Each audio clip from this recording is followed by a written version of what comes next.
وعلى سيدنا محمد وعلى آله وأصحابه أجمعين.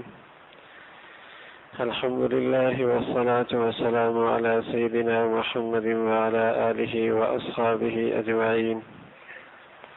أما بعد، فأعوذ بالله من الشيطان الرجيم. بسم الله الرحمن الرحيم. سبحان الذي أسرى بعبده ليلا من المسجد الحرام إلى المسجد الأقصى الذي باركنا حوله لنريه من آياتنا إنه هو السميع البصير. صدق الله العظيم. اللهم صل على سيدنا محمد النبي الأمي وعلى آله وأصحابه وسلم. اللهم صل على سيدنا محمد النبي الأمي وعلى آله وأصحابه وسلم. میرے معزز مسلمان بزرگ و عزیز بھائیوں اور امت مسلمہ کے مقدس ماں اور بہنوں، یہ رجب کا مہینہ ہے.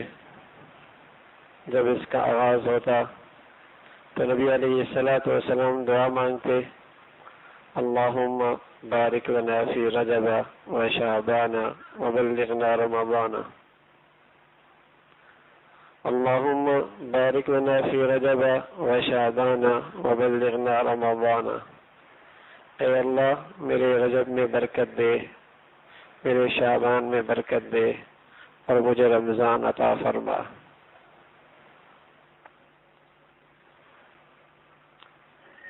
جسے اللہ رب العزت مہینے کی ابتدا میں توفیق نصیب فرما دے، سعادت ہے. ابھی یاد آ جائے، ابھی پڑھ لے، تاکہ نبی کی یہ پسند اس کی زندگی میں آ جائے. اس مہینے کا نبی کا یہی خاص عمل ہے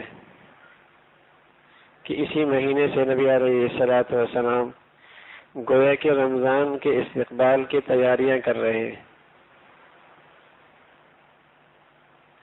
اس قدر اہتمام ہو رہا ہے کہ 2 مہینے پہلے اس کی دعاؤں کے ذریعے تیاری شروع ہو رہی ہے. اس کے علاوہ اس مہینے کے اندر پیارے نبی نے کوئی اور خاص عمل نہیں کیا.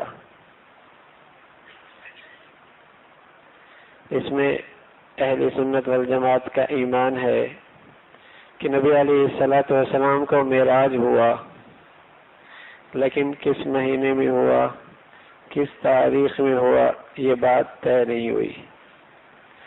اور اللہ حکیم ہے کہ وہ تاریخ متعین ہی نہیں ہوئی. یہ کہنا کہ 27 کو معراج ہوا یا 27 کی رات کو حضور علیہ الصلوۃ والسلام نے مخصوص انداز میں نماز پڑھی یا مخصوص صورتوں کے ساتھ نماز پڑھی یا رات بھر جاگ کے گزاری یا 27 کا روزہ رکھا، اس کا دین سے تعلق کوئی نہیں. نبی علیہ الصلوۃ والسلام کی زندگی میں معراج ہوا. معراج کے بعد آپ کئی سال تک زندہ رہے، کئی سال تک زندہ رہے. یہ مہینہ بھی آیا، 27 کی رات بھی آئی، لیکن آپ نے کسی رات میں کوئی خاص عبادت کا اہتمام نہیں کیا. پھر حضور علیہ الصلوۃ والسلام دنیا سے تشریف لے گئے تو 100 سال تک میرے نبی کے پیارے صحابہ اس دنیا میں موجود رہے، 1 صدی تک. لیکن پوری 1 صدی کے اندر کسی صحابی کا کوئی خاص عمل اس رات میں، کوئی خاص طرز اس رات میں، کوئی خصوصیت اس رات میں کسی صحابی نے نہیں کی. پھر صحابہ کے شاگرد تابعین، پھر ان کے شاگرد تابع تابعین، ان کی زندگیوں میں اس رات کے متعلق کوئی خصوصیت نظر نہیں آئی. پھر کہہ دیا جاتا ہے یہ کر لیا تو کیا حرج ہے، کوئی شراب تھوڑی پی ہے، رات کو عبادت ہی کی ہے، دن کو روزہ ہی رکھا ہے، کر لینے میں کیا حرج ہے. ہمیں عزیزوں کر لینے میں بہت حرج ہے، اس لیے کہ دین کے اندر یوں اضافہ کرتے چلے گئے تو دین کی ساری شکل ہی مسخ ہو جائے گی. اصل دین پردے میں چلا جائے گا اور بدعت کی صورت میں بنایا ہوا نیا ایجاد کردہ دین وہ معاشرے کے اندر رائج ہو جائے گا. 3 رکعتیں مغرب کی پڑھ لی، چوتھی بھی پڑھ لو، کیا حرج ہے. فاتحہ ہی کا اضافہ ہے، 2 سجدوں ہی کا اضافہ ہے، 1 رکوع ہی کا اضافہ ہے. کیا حرج ہے؟ لیکن سب کہتے ہیں نماز کوئی نہیں ہوئی. ارے میاں کوئی گناہ تھوڑی کیا، ایک رکعت ہی تو زیادہ پڑھی ہے، سجدے ہی تو زیادہ کیے ہیں، رکوع ہی تو زیادہ پڑھا ہے، تلاوت ہی تو بڑھائی ہے، تسبیحات ہی بھی تو اضافہ ہوا ہے. نماز کوئی نہیں ہوئی. کیوں؟ میرے نبی نے نہیں کیا، صحابہ نے نہیں کیا، میرے نبی سے یہ چیز ثابت نہیں ہے. اسی طرح میرے عزیزو اس مہینے کے اندر نبی علیہ الصلوۃ والسلام کی یہی دعا ثابت ہے، اللہم بارک لنا فی رجب و شعبان وبلغنا رمضان. اور کوئی خصوصی عمل اس مہینے کے اندر نہیں ہوا، نہ کنڈے ہوئے، نہ 27ویں رات کا کوئی خاص انداز ہوا. اس کا دین سے کوئی تعلق کوئی نہیں ہے، اس کا دین سے کوئی تعلق کوئی نہیں. ہاں نبی علیہ الصلوۃ والسلام کو اللہ نے زندگی میں ایک بڑا معجزہ عطا فرمایا ہے، وہ معراج کا ہے، جسے اسراء بھی کہتے ہیں معراج بھی کہتے ہیں. یہ ایمان والوں کا ایمان کا حصہ ہے کہ نبی کو اللہ نے یہ معجزہ نصیب فرمایا ہے. سبحان الذی اسری بعبدہ لیلا من المسجد الحرام الی المسجد الاقصی. پاک ہے وہ ذات، سبحان الذی اسری بعبدہ، جس نے اپنے بندے کو سفر کرایا رات کو مسجد حرام سے مسجد اقصی تک. سبحان الذی اسری بعبدہ بہت عظیم الشان معجزہ ہے، اور اس عظیم الشان معجزے کا انداز بیان بھی غیر معمولی ہے. سب سے پہلا لفظ لکھا ہے سبحان. تمہارے عقل میں یہ معجزہ سمجھ میں آئے یا نہ آئے، سب سے پہلے اللہ کی شان پیش نظر رہے کہ جو یہ معجزہ دے رہا ہے وہ سبحان ہے، ہر خامی سے پاک ہے، وہ ہر خامی سے پاک ہے. تم اپنے دماغ سے سوچو گے کہ یہ کیسے ہو سکتا ہے. جب میرے نبی کو یہ عظیم الشان معجزہ ملا تو اس دور کے عقل پرست روشن خیال دوڑتے آئے ابو بکر رضی اللہ عنہ کی خدمت میں. کہنے لگے تمہارا ساتھی نے ایک نئی بات کی ہے، اور وہ یہ کہہ رہا ہے کہ راتوں رات میں نے مسجد حرام سے مسجد اقصی تک، پھر وہاں سے آسمانوں تک، پھر سدرۃ المنتہا تک، پھر جنت اور جہنم، پھر راتوں رات میں مکہ میں آ گیا واپس، یہ کہہ رہا ہے. تو حضرت صدیق اکبر نے فرمایا نہیں کہا ہے. تو حضرت صدیق نے فرمایا ان کان قالہ فقد صدق، اگر اس نے کہا ہے پھر سچ کہا ہے. اگر اس کا کہنے والا محمد رسول اللہ ہے تو سچ کہہ رہا ہے. وہ کہہ رہا ہے یہ کیسے ہو سکتا ہے؟ اس نے کہا میں اس کی تو اس سے بھی زیادہ غیر معمولی بات مان رہا ہوں کہ وہ کہہ رہا ہے کہ میرے پاس روزانہ آسمانوں سے خبریں آتی ہے. میں تو اس کی اس سے بھی حیرت انگیز بات کو مان رہا ہوں، کیونکہ وہ جو کہہ رہا ہے. تو سبحان معجزہ بڑا عظیم الشان ہے، اللہ کی قدرت کا کرشمہ ہے. اس لیے آغاز جب اس کا بیان ہوا تو کہا سبحان، وہ سبحان ہے اللہ، اس کے اندر خامی کوئی نہیں. وہ جو چاہے جب چاہے جیسا چاہے کر سکتا ہے. جسے اللہ رب العزت اپنی عظمت نصیب فرما دے وہ کبھی معجزات کا انکار نہیں کرتا، اور وہ معجزات کی اتنی خوبصورت تعبیر بتاتا ہے کہ جس میں اللہ کی قدرت نظر آتی ہے. تھانوی رحمۃ اللہ علیہ نے فرمایا جب آدمی وقت کا کوئی حاکم بھی آتا ہے تو گلیوں میں ٹریفک روک دی جاتی ہے، سڑکیں سنسان ہو جاتی ہیں، رک جاؤ صدر صاحب آ رہے ہیں، ساری ٹریفک جام ہو جاتی ہے. اب وہ گزرتا ہے پھر ٹریفک شروع ہو جاتی ہے. تو سبحان اللہ کے لیے کیا مشکل ہے. ہاں محمد رسول اللہ دو جہانوں کے سردار آج آ رہے ہیں. اللہ نے دنیا کی ساری ٹریفک روک دی، ہواؤں کو بھی روک دیا، فضاؤں کو بھی روک دیا، سورج چاند کو بھی روک دیا. ارے محمد رسول اللہ آ رہے، وقت کی گھڑی کو وہیں روک دیا. اس اللہ کے لیے کیا مشکل ہے. لیکن یہ سوچ ان اللہ والوں ہی کو آ سکتی ہے جنہیں اللہ نے اپنی عظمت نصیب فرمائی ہے اور نبی کی شان کی صحیح حقیقت نصیب فرمائی.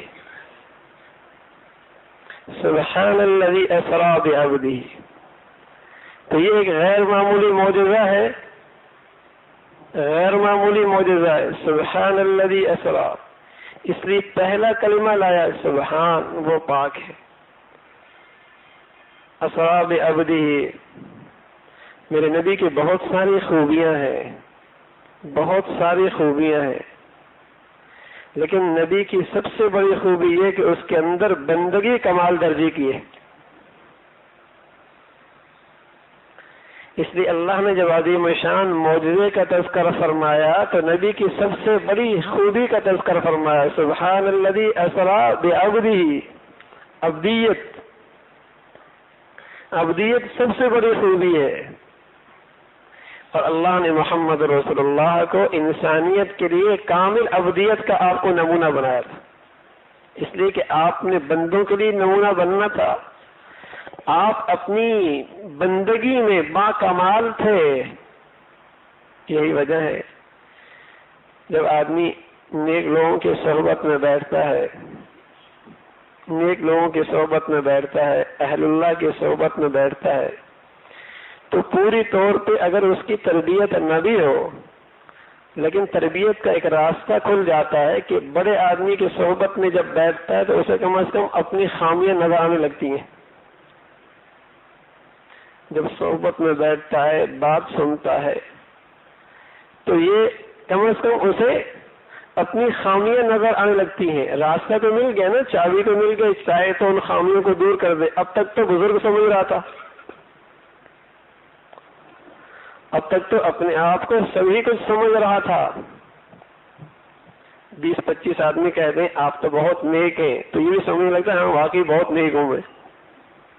اور ہماری مثال ایسی ہے، ایک آدمی کا شریر قسم کی سواری تھی، گھوڑا تھا، بہت تنگ کرتا تھا. اس کے ایک ساتھی نے کہا کہ اس شریر گھوڑے کو بیچ دو. کہا بکتا بھی تو نہیں، تم بھی بچوا دو. کہا چلو بازار. اب جب بازار لے گئے تو اس گھوڑے کی اس نے خوب تعریفیں کی، یہ ایسا اور یہ ایسا اور یہ ایسا اور ایسی دوڑ اور ایسی نسل کا. تو وہ جو کہہ رہا نا بچوا دو، کہنے لگا اگر اس کے اندر یہ ساری خوبیاں موجود ہیں میں کیوں بیچوں، میرے پاس ہی رہنے دو، اس کو میرے پاس ہی رہنے دو. اس نے کہا میاں تمہاری ساری زندگی کا تجربہ، ان 2 باتوں کی وجہ سے ساری زندگی کا تجربہ ختم. تو ہمارا حال بھی یہی ہے، ہمیں اپنے نفس کی شرارت کا خوب پتہ ہے، یہاں حسد بھی ہے، کینہ بھی ہے، بغض بھی ہے، لیکن چند لوگ کہتے ہیں نا بڑا نیک آدمی، ہم کہتے ہیں ہم نے بھی نیک آدمی ہوں. یہ بھی سمجھ رہے شب میں بزرگ ہو گئے، اس لیے کہ سبھی جو کہہ رہے ہیں بڑا ہی نیک ہے، حالانکہ زندگی بھر کا تجربہ ہے، نفس بڑا شریر ہے اس کا، کہیں گناہ سے صبر نہیں ہوتا، حسد کینہ بغض کے بوجھ یہاں اٹھا رکھے ہیں. تو فوراً اپنا وہ ساری زندگی کا تجربہ بھول جاتا ہے. تو محمد رسول اللہ بندگی میں باکمال تھے، باکمال تھے. تو اسی طرح جب آدمی اللہ کے نیک بندوں کے پاس بیٹھتا ہے تو چونکہ ان کے اندر بندگی اعلیٰ درجے کی ہوتی ہے، بیٹھنے والا جب دیکھتا ہے تو اسے کم از کم اپنی خامی نظر آتی ہیں.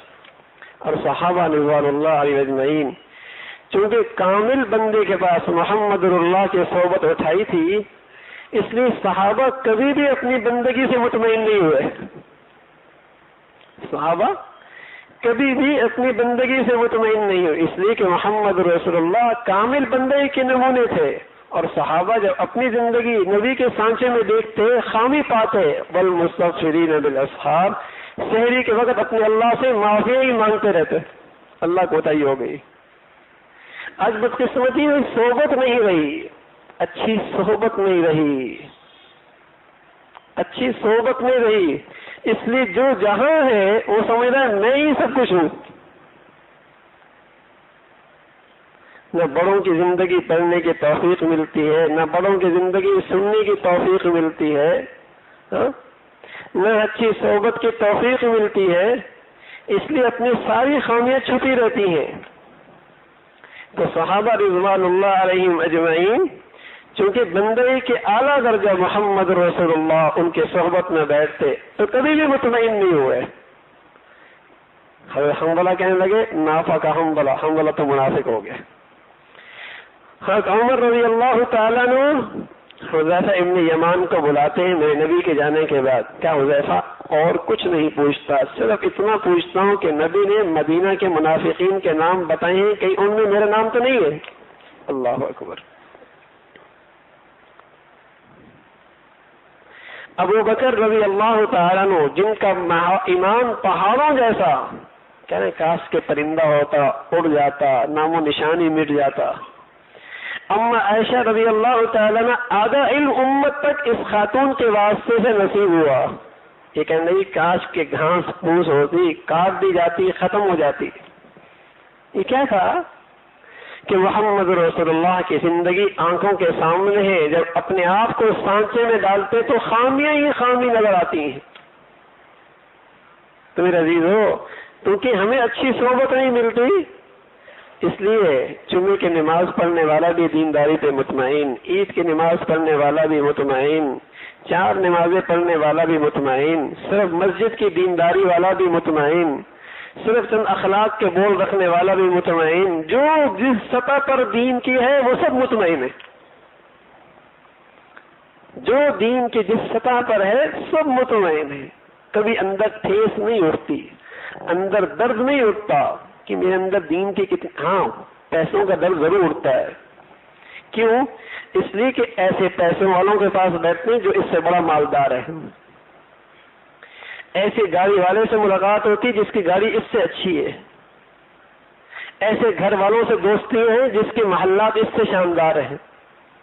ایسے عہدے منصب والوں سے تعلقات ہیں جو اس سے اونچا ہے. ایسی محفل میں شرکت ہوتی ہے جس کے سونے زیورات کے ہار اس سے اچھے ہیں. ایسی شادیوں میں شرکت ہوتی ہے جہاں لباس اس سے بڑھیا ہے. ایسی سہیلیوں کے عورتوں کا بیٹھنا ہے جو اس سے وہ خوشحال ہے. تو وہاں آپ کو کوئی مطمئن نظر نہیں آئے گا، کوئی مطمئن نظر نہیں آئے گا، بلکہ اپنے آپ کو غریب ہی سمجھے گا، فقیر ہی سمجھے گا، اپنے آپ کو ان سے کمتر ہی سمجھے گا. کیوں؟ اس لیے کہ دولت کے لحاظ سے ایسے لوگوں کی صحبت ہے دنیا کے لحاظ سے جو اس سے بڑی ہوئی ہے. اس لیے دیکھا ہوا کوئی مسلمان مطمئن نظر نہیں آتا، یا میرے پاس ہے ہی کیا. حالانکہ کاروبار ہے، لاکھوں ہے، بیٹھ کے گئے تو لیکن کہتے ہے ہی کیا. اس لیے کہ اس کی نظریں اربوں والے پر ہیں، اس کی نظریں اس پر ہیں. تو چونکہ صحبت ایسے لوگوں کے ساتھ ہے تو دنیا کے لحاظ سے مطمئن کوئی نہیں. لیکن دین کے معاملے میں بدقسمتی سے صحبت اچھی نہیں رہی. اپنے سے اچھے دینداروں کے صحبت میں آنا نصیب ہی نہیں ہوتا. وقت ہی کوئی نہیں، وقت ہی کوئی نہیں، جس کے نتیجے میں ہر شخص اپنی دینداری پر مطمئن ہے. مسجد میں آنے والا جسے کچھ صحبت نصیب ہو جائے، یقین جانے وہ تو یہی روتا اور پیٹتا ہے کہ یار میں تو پیچھے ہی جا رہا ہوں. تھانوی رحمۃ اللہ علیہ کی خدمت میں بڑے لوگ آیا کرتے تھے. مفتی شفیع صاحب رحمۃ اللہ علیہ، مفتی حسن صاحب رحمۃ اللہ علیہ، مولانا خیر محمد صاحب رحمۃ اللہ علیہ. ایک مطلب تینوں حضرات حضرت کی صحبت میں بیٹھے. جب مجلس میں آئے تو مولانا خیر محمد صاحب مفتی شفیع صاحب سے کہنے لگے حضرت میں جب بھی حضرت کی صحبت میں آتا ہوں اور لوگوں کو دیکھتا ہوں تو خیال ہوتا ہے یہ سب مجھ سے آگے نکل گیا، میں تو پیچھے رہ گیا. تو مفتی صاحب فرمان لگے سچی بات یہ ہے کہ میرا حال بھی یہی ہے، میرا حال بھی یہی ہے. انہوں نے کہا اچھا تو مفتی حسن صاحب سے پوچھ لیتے. حضرت مفتی حسن صاحب سے پوچھا، فرمایا بھائی سچ بتاؤں اسی وجہ سے میں بھی اندر ہی اندر بے چین ہوں کہ جب بھی آتا ہوں تو دیکھتا ہوں جو پیچھے آئے وہ مجھ سے آگے بڑھ گئے اور میں وہیں کا وہیں کھڑا ہوں. ان تینوں حضرات نے مشورہ کیا حضرت سے پوچھ لیتے. حضرت کی خدمت میں گئے تو حضرت نے فرمایا سچی بات یہ ہے کہ میں یہ کہتا ہوں جو میرے پاس آئے یہ مجھ سے آگے نکل گئے، جو میرے پاس آئے یہ مجھ سے آگے نکل گئے. تو یہ وہ لوگ ہیں جنہوں نے اپنے سے اچھے دینداروں کو دیکھا ہے، جنہوں نے اپنوں سے بڑی دینداری دیکھی ہے، اس لیے وہ اپنی دینداری پر مطمئن نہیں۔ اور بدقسمتی سے آج ہمارے معاشرے کے اندر یہ رواج ختم ہو گیا کہ اپنوں سے اچھوں کی دینداری پڑھ لیں، اپنے سے بڑوں کی دینداری دیکھ لیں، اپنے سے اچھے بڑوں دینداروں کی صحبت اختیار کر لیں، یہ رواج اٹھ گیا۔ پہلے مسلمان ایسا نہیں ہوا کرتا تھا، کیا مرد کیا اور کیا عورت، اسے ہمیشہ اپنے سے اچھی دیندار سے ایک تعلق ہوتا تھا، وہ اس کا مربی ہوتا تھا، وہ اس سے محسن ہوتا تھا، اس سے وہ اپنا مشورہ کرتا تھا۔ تو میں عرض کر رہا ہوں اس کی اتنی برکت ضرور ہوتی کہ وہ اپنی دینداری پر مطمئن نہیں ہوتا، بلکہ اس بڑے دیندار کو دیکھ کر اسے اپنی زندگی کی خامیاں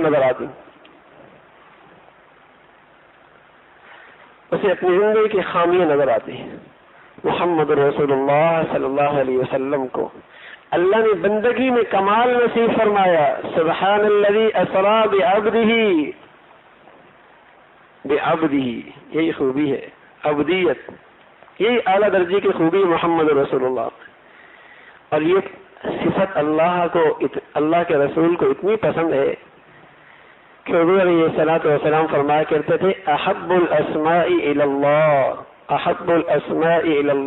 عبد اللہ و عبد الرحمن، اللہ کے دو نام بڑے پسند ہیں، ایک عبد اللہ کا، ایک عبد الرحمن کا، اس لیے کہ اس کے شروع میں عبدیت آتی ہے۔ اللہ کے یہ دو نام بڑے پسند ہیں، احب الاسماء الی اللہ عبد اللہ و عبد الرحمن۔ تو آپ علیہ الصلوۃ والسلام کو یہ عظیم الشان معجزہ ملا، اور اللہ نے آپ کو سیر کرائی۔ آپ مسجد حرام سے بیت المقدس گئے، حضور علیہ الصلوۃ والسلام فرماتے ایک سواری لائی گئی سفید رنگ کی، جو گدھے سے ذرا بڑی تھی اور خچر سے چھوٹی تھی۔ مجھے اس پہ سوار کیا گیا، اور اس کی رفتار اتنی تیز تھی جہاں اس کی نگاہ پڑتی وہاں اس کا قدم پڑتا۔ بیت المقدس لے جایا گیا، وہاں میں نے نماز پڑھی۔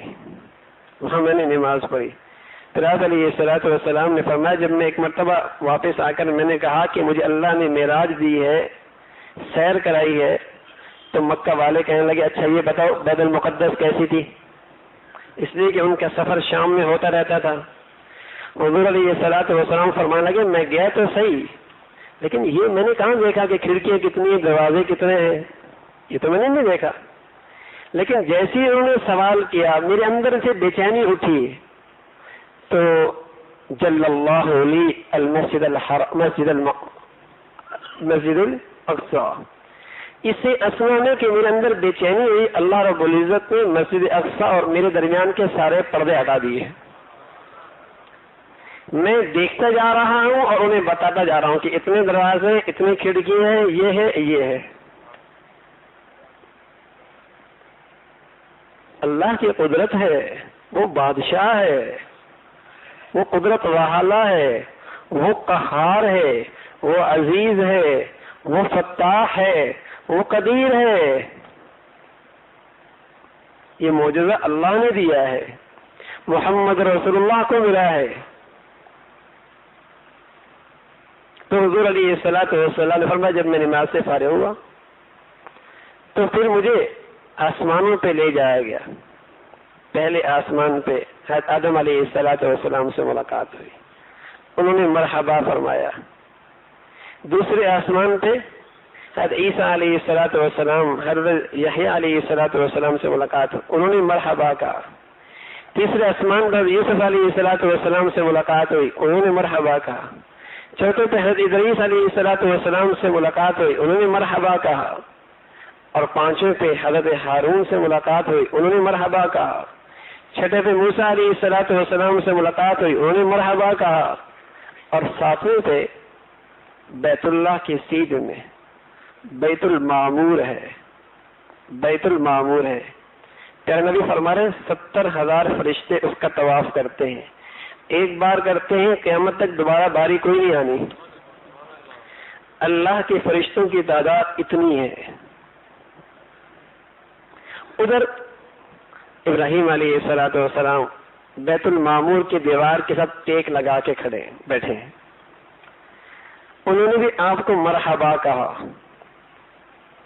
اب آگے آپ کو لے جایا گیا، جبرائیل بھی پیچھے رہ گئے، عند سدرۃ المنتہا، سدرۃ المنتہا پہ لے گئے، اور حضور علیہ الصلوۃ والسلام نے فرمایا ایک بیری کا درخت تھا، اس کے پتے ہاتھی کے پتوں کانوں سے زیادہ بڑے تھے، اور اس کے پھل مٹکوں جیسے تھے، اور اس کا حسن اتنا تھا کہ دنیا کی کوئی مخلوق اس حسن کو بیان ہی نہیں کر سکتی. اللہ نے محمد رسول اللہ صلی اللہ علیہ وسلم کو ساری زندگی اسی دنیا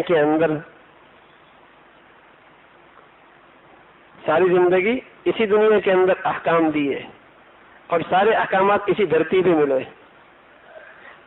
کبھی وحی آئی براہ راست، اور آپ کے دل کے اندر بات آئی، اور اس کے آثار یہ تھے کہ آپ کے پیشانی پر پسینے آ جایا کرتا تھا. یہ علامت ہوتی کہ وحی کا رابطہ ہو چکا ہے، رابطہ قائم ہو چکا ہے.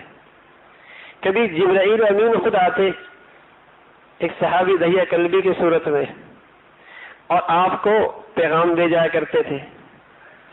سارے احکامات اسی زمین پر ملے، لیکن ایک حکم ایسا عظیم الشان تھا، اللہ نے آپ کو زمین سے اٹھایا، بیت المقدس پہنچایا، بیت المقدس سے 7 آسمانوں تک اٹھایا، 7 آسمانوں سے اوپر جا کر سدرۃ المنتہا تک بلایا، اور پھر اللہ رب العزت نے وہ ایک خصوصی ہدیہ اور تحفہ اس امت کے لیے دے دیا، اور وہ تحفہ نماز کا ہے.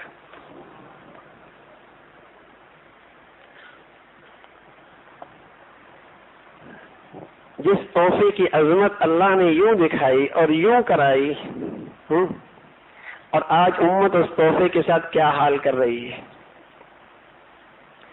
جب اللہ کا نبی یہ تحفہ لے کے آئے تو اللہ نے پہلے 50 نمازیں دی. موسیٰ علیہ الصلوۃ والسلام کے پاس آئے، انہوں نے کہا اللہ سے تخفیف کی درخواست کرو.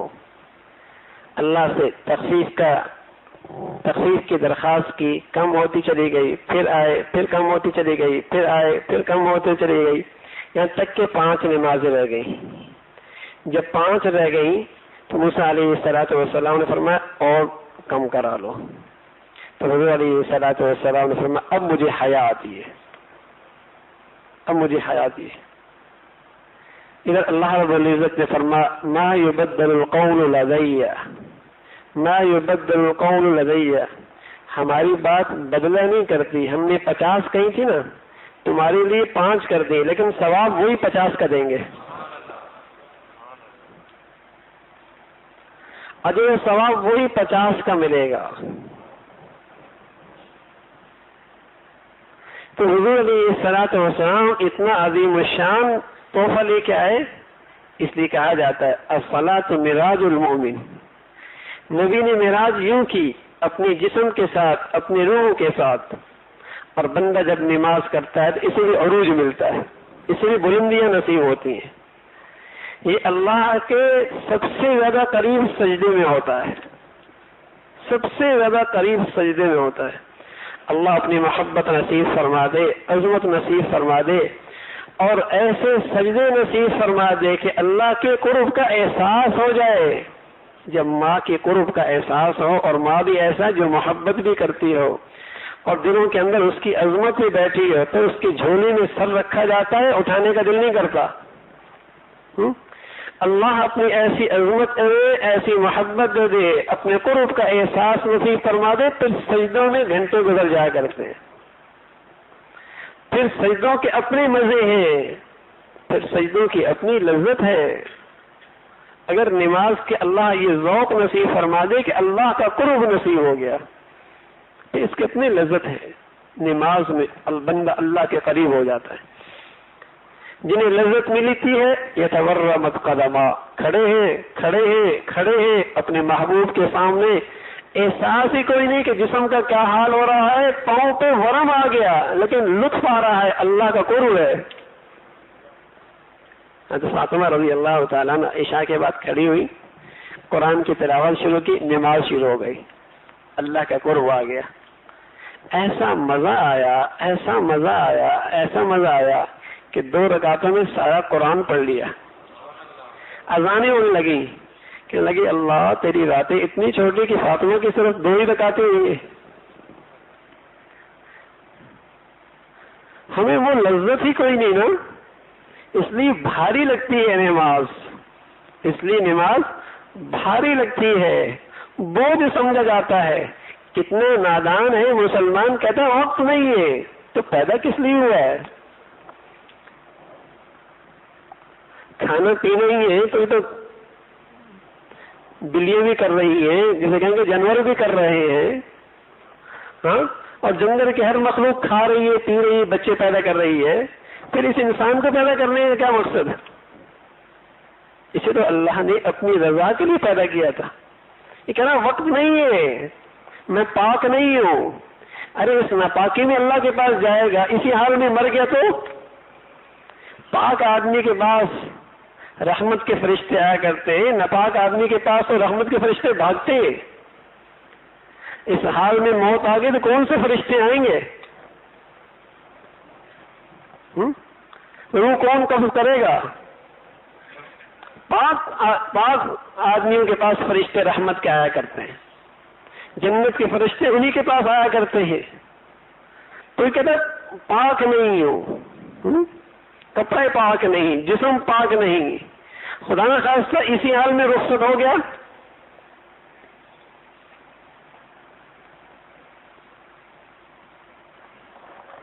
تھانوی رحمۃ اللہ علیہ کا شخص آیا تو حضرت نے فرمایا کہ گھر میں کتا ہوگا تو رحمت کے فرشتے نہیں آئیں گے. تو وہ مذاق کرنے لگا. جیسے ہوتا ہے نا، جب دل سیاہ ہو جاتا ہے تو آدمی اللہ کی باتوں میں، دین کی باتوں میں مذاق اور مسخرہ شروع کر دیتا ہے. کہنے لگا پھر تو اچھا ہے، گھر میں کتا ہوگا فرشتہ روح نہیں قبض کرے گا. تو حضرت نے فرمایا جو فرشتہ کتے کی روح قبض کرے گا وہ تیری بھی کرے گا. پہلے اس کی کرے گا پھر تیری کرے گا.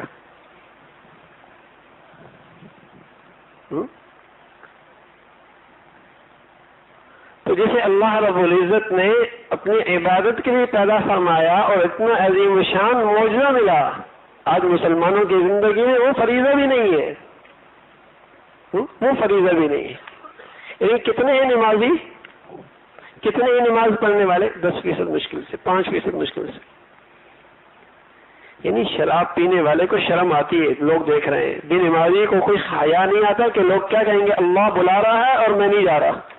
کیونکہ یہ جو گناہ عام ہو گیا ہے، گلی بازار سڑکیں اس گناہ سے بھری ہوئی ہے.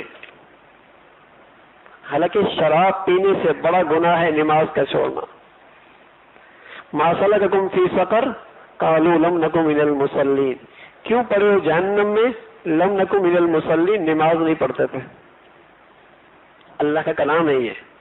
ما سلککم فی سقر، کیوں پڑے ہو جہنم میں؟ قالوا لم نک من المصلین، نماز نہیں پڑھتے تھے. کوئی باپ بیٹے سے محبت بھی کرتا ہو اور پھر بیٹا آگ کی طرف دوڑ رہا ہو اور پھر آرام سے بیٹھ جائے، کہاں ممکن ہے؟ تو کوئی باپ اپنے بیٹے کا واقعی خیر خواہ ہے، بیٹی کا واقعی خیر خواہ ہے، تو وہ بے نمازی ہے تو آگ کی طرف جا رہے ہیں. ایک محبت کرنے والا خیر خواہ باپ تڑپ جائے گا کہ اس اولاد کو جہنم کی آگ سے بچائے گا. اس لیے کہ جہنم کی آگ ہے، یہ مٹی سے تو نہیں بجھتی اور نہ ہی پانی ڈالنے سے بجھتی ہے، یہ اللہ کی جلائی ہوئی آگ ہے. تو فرمایا ما سلککم فی سقر، کیوں پڑھو جہنم میں؟ قالوا لم نک من المصلین، نماز نہیں پڑھتے تھے. پھر حضور علیہ الصلوۃ والسلام کو اس راستے میں بہت ساری چیزوں کا مشاہدہ کرایا گیا، بہت ساری چیزوں کا مشاہدہ کرایا گیا اور امت کے لیے سبق دیا، تنبیہ کی گئی. کچھ لوگوں کو دیکھا حضور علیہ الصلوۃ والسلام نے ان کے ہونٹوں کو کینچی سے کاٹا جا رہا. آپ علیہ الصلوۃ والسلام نے جبرائیل امین سے پوچھا یہ کون لوگ ہیں؟ فرمایا یہ وہ لوگ ہیں جو دوسروں کو نصیحت کرتے ہیں، اپنے آپ کو بھول جاتے ہیں. دوسروں کو نصیحت کرتے ہیں، اپنے آپ کو بھول جاتے ہیں. پھر دیکھا کچھ لوگ اور ہیں جن کے ناخن وہ تانبے کے ہیں اور ان ناخن سے اپنا چہرہ اور اپنی چھاتی کا گوشت اس کو چھیل رہے ہیں. حضور علیہ الصلوۃ والسلام نے فرمایا یہ کون لوگ ہیں؟ فرمایا یہ لوگ ہیں جو لوگوں کی عزت و آبرو خراب کرتے ہیں اور پس پیٹ ان کی غیبت کرتے ہیں. یہ وہ لوگ ہیں. پھر حضور علیہ الصلوۃ والسلام آگے گزرے، کچھ لوگ نظر آئے جن کے پیٹ اتنے بڑے جتنے گھروں کے اندر رہنے کے کمرے. پوچھے گا یہ اور ان کے اندر سے سانپ ایسے دوڑ رہے ہیں کہ باہر سے بھی نظر آ رہے ہیں. پوچھے گا یہ کون لوگ ہیں؟ فرمایا یہ وہ لوگ ہیں جو سود پر زندگی گزارتے ہیں. پھر حضور علیہ الصلوۃ والسلام آگے گزرے، کچھ لوگ اور نظر آئے جن کے سر پر پتھر مارے جا رہے ہیں پھر ٹھیک ہو جاتے ہیں، پھر پتھر مارے جا رہے ہیں پھر ٹھیک ہو رہے ہیں. حضور علیہ الصلوۃ والسلام سے نے پوچھا یہ کون لوگ ہیں؟ فرمایا یہ وہ لوگ ہیں جو نماز کے اندر سستی اور کاہلی کرتے ہیں. ایک تو نماز نہ پڑھنا وہ کتنا گناہ، یہ وہ لوگ ہیں جو سستی اور کاہلی کرتے ہیں، ٹال کے پڑھتے ہیں.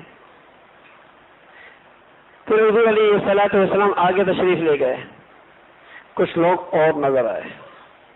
کیا دیکھتے ہیں کہ بیج ڈالا جاتا ہے فوراً کاشت ہو جاتی ہے، جیسے وہ کٹائی کرتا ہے دوبارہ کاشت ہو جاتی ہے فوراً اسی جگہ پر. تو اس نے پوچھا، حضور علیہ الصلوۃ والسلام نے فرمایا یہ کون لوگ ہیں؟ جبرائیل امین نے کہا یہ اللہ کے راستے کے مجاہد ہیں، یہ اللہ کے راستے کے مجاہد ہیں. اللہ رب العزت انہیں ایک بیج کے بدلے میں 700 گنا بڑھا کر اجر دیتا ہے، اور جو کچھ اس دنیا میں لگاتے ہیں اللہ انہیں اسی دنیا کے اندر اس کا بدلہ عطا فرماتا ہے. پھر حضور علیہ الصلوۃ والسلام آگے گئے اور کچھ لوگ اور نظر آئے اور یوں مختلف گناہوں کے اندر مبتلا لوگوں کی اللہ کے رسول صلی اللہ علیہ وسلم کو سزاؤں کا مشاہدہ کرایا گیا تاکہ امت ان گناہوں سے بچ جائے. تو میرے عزیزو، حضور علیہ الصلوۃ والسلام کو اللہ نے معجزہ نصیب فرمایا ہے، اور اس معجزے کے اندر جو اصل معراج کا جو اصل سبق ہے، جو معراج کی رات کا اصل سبق ہے، وہ ایک طرف تو یہ ہے کہ امت اپنے دامن کو ان گناہوں سے پاک کر لے،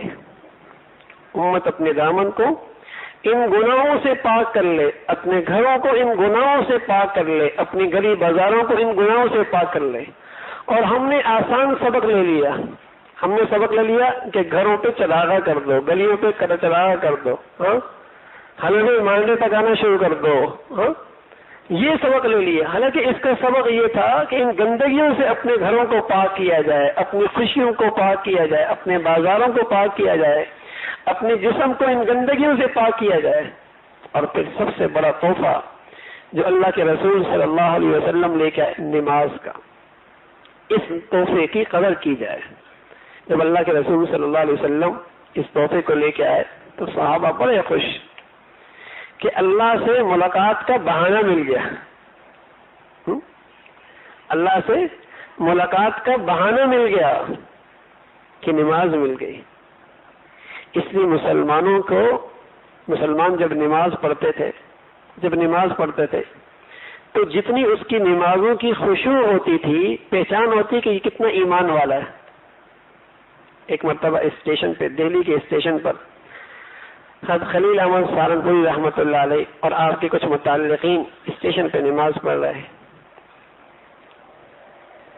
تو ایک پادری قریب آیا، دیکھ رہا ہے نماز کو. جب نماز ختم ہوئی تو ایک مقتدی سے پوچھا کہ یہ آپ کا پیشوا کیا کر رہا تھا؟ کیا یہ اللہ کے لیے اللہ کے سامنے سجدہ کر رہا تھا، اللہ کے لیے نماز پڑھ رہا تھا. کیا تم کیا کر رہے تھے؟ کیا ہم بھی نماز پڑھ رہے تھے اللہ کے لیے. کہا وہ تو اللہ کے لیے پڑھ رہا تھا لیکن تم کیا کر رہے تھے؟ یعنی غیر بھی پہچانتا تھا کہ جب مسلمان نماز پڑھتا تو پتہ چلتا کہ اللہ کے سامنے کھڑا ہے.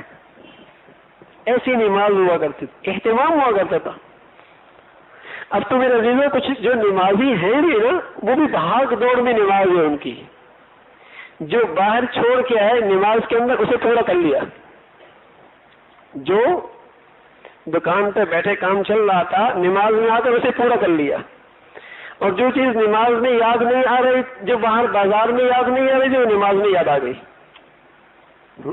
اور ایک ایسی شاندار نماز ہوا کرتی تھی، سبحان اللہ، اتنی بڑھیا نماز ہوا کرتی تھی کہ نماز پڑھی اللہ سے ایسا تعلق ہوا کہ بقیہ دوسری نماز تک اللہ سے تعلق برابر رہا، پھر دوسری نماز آئی پھر تعلق تازہ ہو گیا، پھر درمیان کے اندر اللہ کا تعلق رہا، پھر تیسری نماز آئی اللہ کا تعلق پھر تازہ ہو گیا۔ نماز تو اس لیے تھی کہ مسلمان کی 24 گھنٹے کی اللہ سے تعلق میں رہے، کہ ایک نماز پڑھی اتنا دھیان جمایا، اتنا تعلق بنایا کہ دوسری نماز تک بازار میں بیٹھا ہے، زراعت کر رہا ہے، کاشت کر رہا ہے، بچوں میں ہے، گھر کے اندر ہے، اللہ کا دھیان موجود ہے، اور پھر دوسری نماز آ گئی، پھر وہ اللہ کی یاد اور اللہ کا تعلق پھر تازہ ہو گیا، پھر اس میں توانائی آ گئی۔ یہ نماز تھی۔ قد افلح المؤمنون الذین هم فی صلاتهم خاشعون، ایمان والے کامیاب ہو گئے، ہوں گے نہیں، اللہ کہہ رہا ہو گئے۔ کون؟ الذین هم فی صلاتهم خاشعون، جو اپنی نمازوں میں خشوع کرتے ہیں، خشوع والی نمازیں پڑھتے ہیں۔ تو میرے عزیزوں، معراج کا ایک بڑا تحفہ ہے، اسے اس کی یاد کو بدعت کا ذریعہ نہ بنایا جائے، دین میں اضافے کا ذریعہ نہ بنایا جائے، اس کو رسم کا رنگ نہ دیا جائے، رواج نہ بنایا جائے، بلکہ جو اس سے سبق ملا ہے، جو اس میں تحفہ ملا ہے، اسے اپنی زندگی میں، بازار میں، گھروں میں اسے رواج دیا جائے، اس فریضے کی قدر کی جائے کہ کس شان سے یہ فریضہ نصیب ہوا ہے۔ یہ اصل چیز ہے۔ حضور علیہ الصلوۃ والسلام کا ارشاد ہے، من ترک الصلاۃ متعمدا فقد کفر۔ اللہ کے نبی نے زنا کرنے والے کو اتنی سخت سزا نہیں بتائی، شراب پینے والے کی اتنی سخت سزا میرے نبی نے نہیں بتائی، جتنی بات فرمائی کہ من ترک الصلاۃ متعمدا فقد کفر، جس نے جان بوجھ کے نماز چھوڑ دی ایسا ہے جیسے کہ دائرہ اسلام سے نکل گیا۔ بخاری کی روایت ہے۔ اگرچہ مسلمان رہتا ہے لیکن نبی کا ارشاد ایسا ہے کہ اتنی سخت بات آپ نے کہیں نہیں فرمائی۔ لیکن چونکہ میرے عزیزوں جو گناہ بہت عام ہو جاتا ہے اس کی شناخت نکل جاتی ہے، اس کی برائی دلوں سے نکل جاتی ہے۔ ہر دوسرا آدمی بھی نمازی ہے، ہر گھر میں 3-4 آدمی بھی نمازی ہے، ہر دکان پہ 8 آدمی بھی نمازی ہے، ہر فیکٹری بھی نمازیوں سے بھری ہوئی ہے۔ اس لیے نماز پڑھنے والوں کے دل کے اندر بھی نماز کی عظمت وہ کوئی نہیں رہی، اور نماز چھوڑنے والوں کے بارے میں ان کے دل کے اندر کوئی احساس بھی نہیں رہا، سب یہ چھوڑ رہے۔ یعنی ہمارے ہاں کوئی بیمار ہوتا ہے نا تو اس کی خیر خواہی یہ سمجھی جاتی ہے کہ اسے ٹی وی لگا دو، آرام سے مصروف رہے، نماز نہیں، تکلیف ہوگی اسے۔ یعنی اب عقل پہ ماتم کرنا چاہیے، لوگوں کی سمجھ میں ماتم کرنا چاہیے کہ گناہ کرا لو مرتے مرتے بھی، جاتے جاتے بھی یہ گناہ کر کے جائے اور یہ فریضہ چھوڑ کے جائے۔ اللہ کے بندو، اللہ کے پاس جا رہا ہے، بیمار ہے، اسے اللہ کی طرف متوجہ کرو۔ شریعت میں سہولت دی ہے، نہیں پانی استعمال کر سکتا تیمم کر لے، نہیں کھڑا ہو سکتا بیٹھ جائے، نہیں بیٹھ سکتا اشارے سے پڑھ لے، نماز سے پڑھے۔ کتنی سہولیات دی ہے، لیکن بیمار کی خیر خواہی سمجھنا کیا تھی؟ اسے نماز کے لیے نہ کہو، اسے گندگی لگا دو تاکہ دیکھتا رہے، مصروف رہے گا۔ یعنی گناہ کرتے کرتے دنیا سے جائے، یعنی عقل پہ ماتم کرنا چاہیے۔ اور یہ کتنا ظلم ہے اس مریض کے ساتھ۔ تو میرے عزیزو، یہ نماز ایک ایسا فریضہ ہے، اسے اللہ نے قرآن میں ایمان سے تعبیر کیا، وَمَا كَانَ اللَّهُ لِيُضِيعَ إِيمَانَكُمْ۔ جب یہودوں نے پروپیگنڈا کیا کہ مسلمان کی نماز کیسی، کبھی بیت اللہ کی طرف رخ کرتے ہیں، کبھی بیت المقدس کی طرف رخ کرتے ہیں، کبھی پھر بیت اللہ کی طرف رخ کرتے ہیں، اب کس کی نماز ٹھیک ہے؟ جو بیت اللہ کی طرف پڑھتے ہیں ان کی ٹھیک ہے، یا جو بیت المقدس کی طرف پڑھ رہے تھے ان کی ٹھیک ہے، یا جو دوبارہ بیت اللہ کی طرف نماز پڑھ رہے ہیں ان کی ٹھیک ہے؟ کس کی ٹھیک ہے؟ ذہنوں کو الجھانے کے لیے یہودیوں نے پروپیگنڈا کیا کہ جو لوگ پہلے چلے گئے بیت المقدس کی طرف رخ کرتے کرتے نماز پڑھ گئے، اس کا مطلب وہ غلط، ان کی نمازیں کوئی نہیں، اور اب بیت اللہ کی طرف نماز پڑھنے گئے کہ ان کی ٹھیک تو ان کی غلط۔ تو اللہ رب العزت نے آیت بھیجی وما كان الله ليضيع ایمانکم، اللہ تمہاری نمازوں کو ضائع نہیں کرتا۔ یہاں ایمان سے مراد نماز ہے، یہاں ایمان سے مراد نماز ہے، گویا کہ ایمان ایک اندر کی دل کی چیز ہے اور نماز اس ایمان کی ایک ظاہری شکل ہے، اس کی ظاہری شکل ہے۔ نماز کوئی نہیں تو ایمان بھی کوئی نہیں، اس لیے اللہ نے اس حکم میں ترمیم کر دی مسافر کے لیے، میدان جنگ کے اندر رہنے والے کے لیے، دشمن سے مقابلہ کرنے والے کے لیے، بیمار کے لیے، سب کے لیے ترمیم کر دی۔ یعنی میدان جنگ کے اندر موجود ہے کوئی، وہ اتنی ترمیم کی قرآن نے اس پوری نماز کا طریقہ بتایا ہے کہ امام ہے اور لوگ اس کے پیچھے نماز پڑھ رہے ہیں، سب چاہ رہے اسی امام کے پیچھے نماز پڑھی جائے، ایک رکعت پڑھ کے ایک جماعت دشمن کے مقابلے پہ کھڑی ہو، ایک جماعت امام کے پیچھے کھڑی ہو، ایک رکعت پڑھ کے چلی جائے، اور وہ جماعت جو پہلے دشمن کے مقابلے میں کھڑی ہے وہ آ جائے، وہ امام کے ساتھ آ کر اپنی پہلی رکعت مکمل کرے، امام کے 2 رکعتیں مکمل ہو گئی، پھر وہ پہلی جماعت جو ایک رکعت پڑھ گئی وہ واپس آ جائے، وہ اپنی ایک رکعت پڑھ کر کے نماز مکمل کر لے۔ اتنا آنا جانا، دشمن کے سامنے کھڑا ہونا، سب بھی نماز ٹھیک ہو، سب بھی نماز میں اتنی ترمیم کروائی، لیکن دشمن کے تلوار کے سائے کے اندر بھی نماز چھوڑنے کی اجازت کوئی نہیں۔ یہ قرآن میں سفر میں ترمیم کر دی، بھائی 2 پڑھ لو، تخفیف کر دی اس کے اندر، بیمار ہے نرمی کر دی، اشارے ہی سے پڑھ لو، اس لیے کہ نماز کسی حال میں معاف کوئی نہیں۔ تو میرے عزیزو، معراج کے معجزے کا سب سے بڑا تحفہ یہ نماز ہے، جس کی نماز بڑھیا ہو گئی، سچ کہہ رہا ہوں، اس کی زندگی میں گناہ نہیں رہے گا۔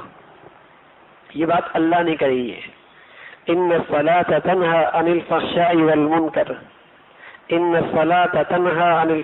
والمنکر، نماز آدمی کو برائی سے، بے حیائی سے روکتی ہے۔ یعنی اللہ نے نماز کی تاثیر یہ بتائی کہ جو صحیح نمازی ہوگا اس کے اندر یہ گناہ نہیں ہوں گے۔ جیسے آگ اور پانی اکٹھے نہیں ہوتے، ایسا سچے نمازی میں اور گناہوں میں کوئی جوڑ کوئی نہیں ہے۔ آپ کہیں میں تو نماز 20 سال سے پڑھ رہا ہوں اور پھر بھی باہر نکلتی بد نظری کرتا ہوں، بازار پہنچتی ہی خیانت کرتا ہوں، مارکیٹ پہ کھڑے ہوتی جھوٹ بولتا ہوں، تو میرے عزیزو، اگر نمک کے اندر ملاوٹ کر دی جائے تو اس کی تاثیر باقی نہیں رہتی، مرچوں کے اندر ملاوٹ کر دی جائے تاثیر باقی نہیں رہتی، میٹھے کے اندر ملاوٹ کر دی جائے تاثیر باقی نہیں رہتی، ورنہ صدیاں گزر گئی، مرچوں کی اپنی تاثیر ہے، نمک کی اپنی تاثیر ہے، چینی کی اپنی تاثیر ہے، صدیاں گزر گئی، ان کی تاثیر نہیں بدلی، ہاں ملاوٹ کر دی تاثیر بدل جائے گی۔ ارے میرے عزیزو، جب ان مادی چیزوں کی تاثیر صدیاں ہو گئی نہیں بدلی تو نماز کی تاثیر کہاں بدل سکتی ہے؟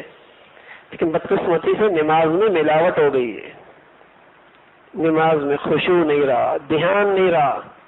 اتنا تو کر لو میرے عزیزو، اتنا تو کر لو کہ کم از کم نماز کا مفہوم تو یاد کر لو کہ اللہ کے سامنے جب کھڑے ہوتے ہیں تو سبحان ربی العظیم کیا کہہ رہے ہیں، سمیع اللہ لمن حمدہ کیا کہہ رہے ہیں، اللہ اکبر کیا کہہ رہے ہیں، سبحان ربی الاعلی کیا کہہ رہے ہیں، الحمدللہ رب العالمین کیا کہہ رہے ہیں۔ کم از کم اتنا ہو کہ نماز کا مفہوم تو یاد ہو کہ اللہ سے کیا باتیں ہو رہی ہیں۔ حدیث میں آتا ہے جب بندہ کہتا ہے الحمدللہ رب العالمین تو اللہ جواب دیتا ہے حمدنی عبدی، میرے بندے نے میری تعریف کی۔ پھر بندہ کہتا ہے الرحمن الرحیم، پھر جواب ملتا ہے اثنا علی عبدی، میرے بندے نے میری تعریف کی۔ پھر کہتا ہے مالک یوم الدین، پھر اللہ جواب دیتا ہے مجدنی عبدی، میرے بندے نے میری بزرگی بیان کی۔ پھر کہتا ہے ایاک نعبد و ایاک نستعین، پھر اللہ کہتا ہے ھذا لی ولی عبدی، یہ میرے لیے اور میرے بندے کے لیے۔ یوں یہ پڑھتا چلا جاتا ہے، اللہ کی طرف سے جواب ملتے چلے جاتے ہیں۔ تو کم از کم نماز کا مفہوم تو یاد ہو۔ اور پھر نماز میں خشوع پیدا کرنے کا ایک طریقہ کہ نماز کا مفہوم یاد ہو، اور دوسرا طریقہ یہ ہے کہ نماز سے پہلے آ کر 2 منٹ اپنے اللہ سے دعا کر لیں، یا 2 رکعت نفل پڑھ لیں، یا 4 سنتیں پڑھ لیں، اور اس میں اللہ سے دعا کر لیں کہ اے اللہ مجھے خشوع والی نماز نصیب فرما، خشوع والی نماز نصیب فرما۔ کم از کم اتنا ہی کر لیں، اور جب نماز پڑھ لیں تو پوری تواضع کے ساتھ، عاجزی کے ساتھ اللہ سے نماز کی قبولیت مانگے۔ ربنا تقبل منا، اے اللہ قبول ہی فرما لے، میں نے اپنی سے کوشش کر لی اچھی نماز پڑھنے کی، اب تو قبول بھی فرما لے۔ جب بندہ یہ کام کر لے گا تو اللہ اسے خشوع بھری نماز کا ثواب دے دے گا۔ پھر دیکھیے اس نماز کا اثر زندگی میں، پھر تاثیر دیکھیے اس نماز کا۔ تو اللہ رب العزت بھائی مجھے بھی اور آپ کو بھی کہنے سننے سے عمل کی توفیق نصیب فرما دے۔ آخر دعوانا الحمدللہ رب العالمین، الحمدللہ رب العالمین، والصلاة والسلام علی سیدنا محمد وعلی آلہ واصحابہ اجمعین۔ اللہم لک الحمد کلہ ولک الشکر کلہ، اللہم لک الحمد کلہ ولک الشکر کلہ، اللہم اعنا علی ذکرک وشکرک وحسن عبادتک، اللہم اعنا علی ذکرک وشکرک وحسن عبادتک۔ اے اللہ جو کچھ کہا سن عمل کی توفیق نصیب فرما، ایمان والی، سکون والی، چین والی، راحت بھری زندگی نصیب فرما، مولا اپنا تعلق نصیب فرما، اپنی محبت نصیب فرما، گناہوں سے پاک زندگیاں نصیب فرما۔ اے اللہ ہر عمل میں اخلاص نصیب فرما، مولا ہر عمل میں اخلاص نصیب فرما، اے مولا ہر عمل میں اپنی رضا نصیب فرما، مولا ریا سے، شہرت سے، اے اللہ ان تمام عزائم سے، ان تمام گندگیوں سے ہم سب کی حفاظت فرما، مولا اپنی رحمت سے، اپنے کرم سے ہمارے عمل میں قبولیت نصیب فرما، قبولیت والی نیکیاں نصیب فرما، قبولیت والے کام نصیب فرما، مولا کریم اپنی رحمت سے تمام حاضرین حاضرات کے جائز حاجات کو پورا فرما، سبھی کی مشکلات کو آسان فرما، سبھی کی پریشانیوں کو ختم فرما، مولا سب کو عافیت والی صحت نصیب فرما، مولا سبھی کی دنیا اچھی فرما، موت بھی اچھی فرما، کل قیامت میں اچھوں میں شامل فرما۔ اے اللہ ہمیں اپنے گھروں کا ماحول دین کے مطابق ڈھالنے کی ہمت اور توفیق نصیب فرما۔ اے اللہ ہمارے بچوں کو اپنا بھی والدین کا فرما بردار بنا، اولادوں کی فتنوں سے، آزمائشوں سے، نافرمانیوں سے محفوظ فرما۔ مولا جو بچیاں بیٹھی ہیں ان کے لیے نیک صالح رشتوں کا انتظام فرما، جو گھروں میں جا چکے ان کے گھروں کو محبت اور تقوی سے آباد فرما۔ مولا کریم ہمارے ایمانوں کی، عزتوں کی، جانوں کی، آبروں کی حفاظت فرما، حادثات سے، سانحات سے، موذی اور دیرپا بیماریوں سے محفوظ فرما۔ اللہ ساری امت مسلمہ کے حال پر رحم فرما، عالم اسلام کی حفاظت فرما۔ مولا ہمارے وطن عزیز کی حفاظت فرما، اسے استحکام نصیب فرما۔ اے مولا اسے اندرونی بیرونی خطرات سے محفوظ فرما۔ مولا یہاں جو دین دشمن مل دشمن ہے انہیں ہدایت نصیب فرما، جن کی قسمت میں ہدایت نہیں مسلمانوں نے پاکستان کو ان کے شر سے محفوظ فرما۔ مولا جو مسلمانوں کو دین سے، اہل علم سے دور کرنے کی سازشیں کر رہے مسلمانوں کو ان کے فتنوں سے محفوظ فرما۔ مولا جو تیرے پیارے ہیں ان کی محبت نصیب فرما، جو تیرے عظیم ہیں ان کی عظمت صحبت نصیب فرما۔ مولا ہر قسم کے ظاہری باطنی فتنوں سے محفوظ فرما۔ اے اللہ دنیا بھر میں دین کا بول بالا فرما، جو بھی جہاں کہیں بھی اخلاص کے ساتھ تیرا دین کا کام کر رہے، جو تیرے ہاں مقبول ہیں، سب کی حفاظت فرما، کام کرنے والوں کی مدد اور نصرت فرما۔ مولا تو ان کے قربانیوں کو، محنتوں کو قبول فرما کر دین اور اہل دین کو سربلندیاں عزت نصیب فرما۔ مولا ہماری جانیں، ہمارا مال، ہماری عزتیں، ہمارا سبھی کچھ جیسے چاہتا ہے اپنے دین کے لیے استعمال فرما، اپنے دین کی حفاظت اشاعت کے لیے استعمال فرما۔ ربنا تقبل منا انك انت السميع العليم وتب علينا انك انت التواب الرحيم وصلى الله على سيدنا محمد وعلى آله وأصحابه أجمعين برحمتك يا رحمن۔